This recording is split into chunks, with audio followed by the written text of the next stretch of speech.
La patria. ¿Cómo ha visto el proceso electoral? Bienvenido, muy buenas tardes. Muy buenas tardes, mi estimada Patricia, muchas gracias por la invitación. Sí, bueno, en realidad estamos viviendo un día histórico para el país, un día en donde la democracia pues se hace presente.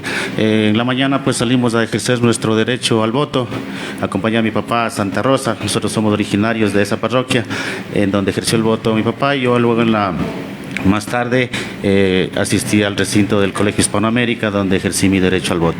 Vi como toda normalidad, yo creo que la gente esperanzada asiste a los recintos electorales a ejercer su derecho al voto con mucha expectativa, con mucha fe en que a partir del día de hoy, con los resultados que se obtengan, pues podamos tener un futuro mejor para los ecuatorianos. No hubo tiempo de demora, no hubo largas filas, no hubo mayores problemas en este ejercicio del voto. No, más bien ha estado en los recintos en los que yo he estado, he visto una relativa tranquilidad, comodidad, si es de decirlo, pues para el sufragio no hubieron colas largas y no hubo mucho tiempo para la espera.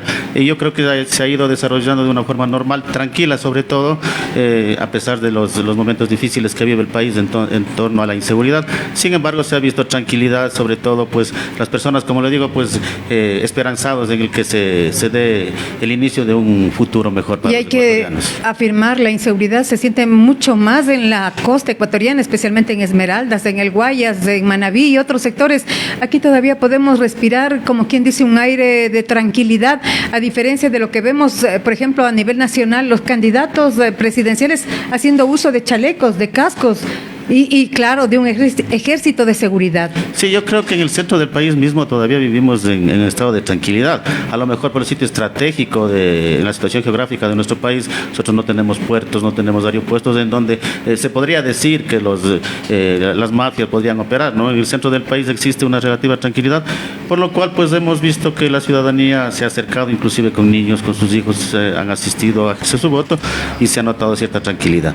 Obviamente que en este proceso se ha notado lo que ya se preveía. Se prevé que habrá un porcentaje de ausentismo que rodea un 20%, debido a diferentes causas, ¿no? Mucha gente, los adultos mayores que no tienen la obligación de ejercer el voto, jóvenes menores de 18 años que tampoco tienen la obligación de hacerlo, personas que por las situaciones económicas han tenido que emigrar de un lugar a otro y no han cambiado su residencia, no han podido regresar a su lugar donde tienen que sufragar.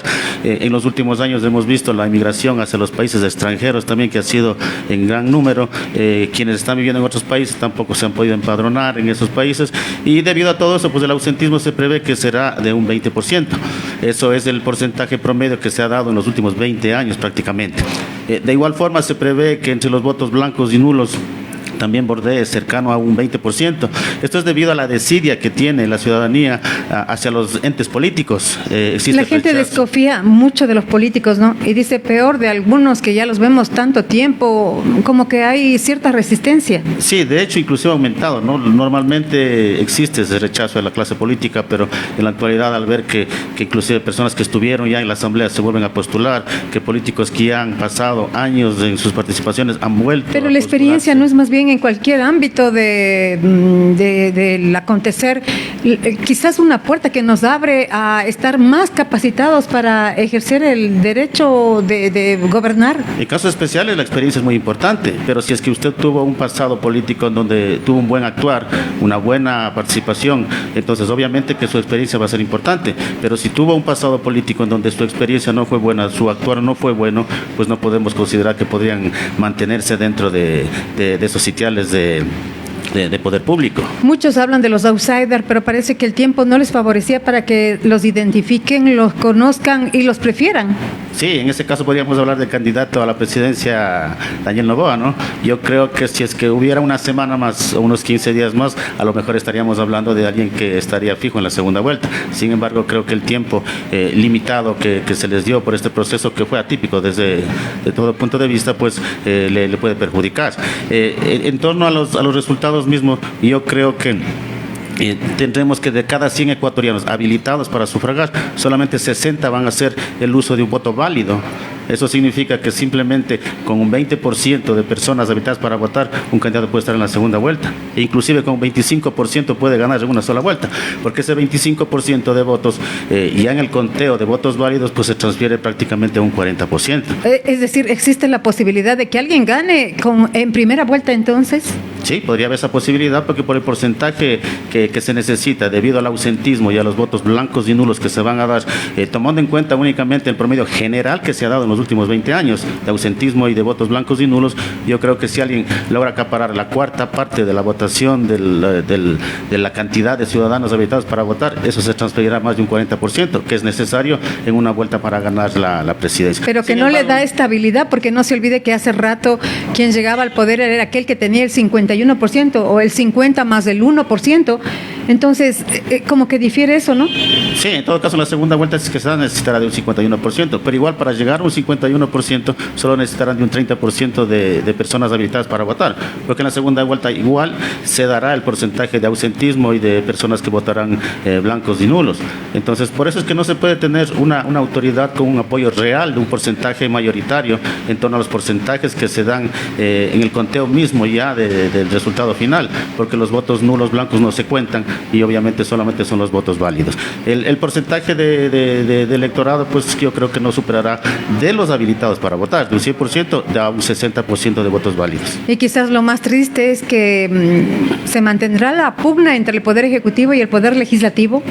Inclusive dentro del Poder Legislativo también, porque no se prevé que exista un partido político que pueda alcanzar una mayoría dentro del Legislativo. Abrumadora. Entonces va a haber bloques pequeños de todos los partidos políticos, porque obviamente todos los que han participado sacarán algún número considerable de asambleístas. Y sobre todo los candidatos presidenciables que tienen alguna posibilidad de entrar a la segunda vuelta son los que arrastrarán a sus candidatos, por el arrastre de votos que se da a sus candidatos en las elecciones en las provincias. Es lo que se va a dar, por lo menos aquí en Tungurahua se prevé eso, ¿no? Que los asambleístas que sean electos por la provincia de Tungurahua puedan ser de los candidatos a presidentes que tienen opciones de llegar a la segunda vuelta. No sé si comparte mi idea, doctor. Yo digo, hay un beneficio que hay que repetirlo, que hay que recalcarlo. Aquí sí hemos tenido algunos candidatos que a través de los cuales el pueblo puede elegir. No es que aquí dicen, bueno, todos son desconocidos o a lo mejor no han hecho obra.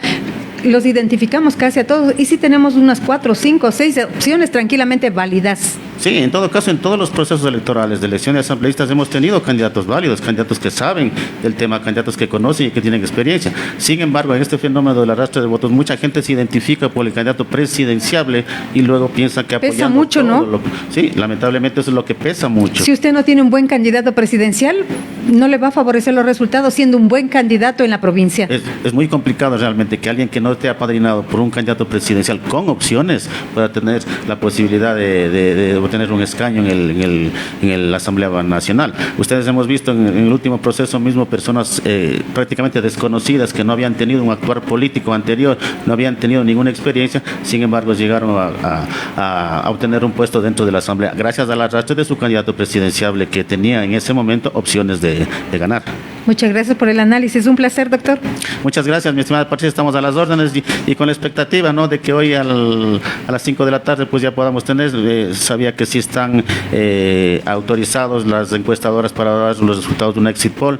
Esperemos que si es que hay segunda vuelta igual sean los mejores candidatos los que lleguen a participar en la segunda vuelta, pues de ahí los ciudadanos podamos hacer sobre todo de un voto consciente. Yo creo que hay que hacer un llamado también a toda la ciudadanía a que en la segunda vuelta, oye, bueno, ya no tenemos mucho tiempo para poder llegar. En la segunda vuelta hagamos ese ejercicio de poder acceder a los lugares donde tenemos que votar, hacer el uso de nuestro derecho, porque al final nosotros somos los que decidimos del futuro de nuestra patria. Muchas gracias. ¿Es aconsejable votar en blanco, anular el voto o no? ¿O nos estamos perdiendo siempre debemos de tomar buscar decisiones? Yo creo que entre los candidatos que tenemos siempre habrá alguien que sí puede hacer algo por el país, que tenga experiencia, y no debemos desperdiciar el voto de esa forma. Alguien dice, si usted no elige un bueno, por lo menos elija al menos malo.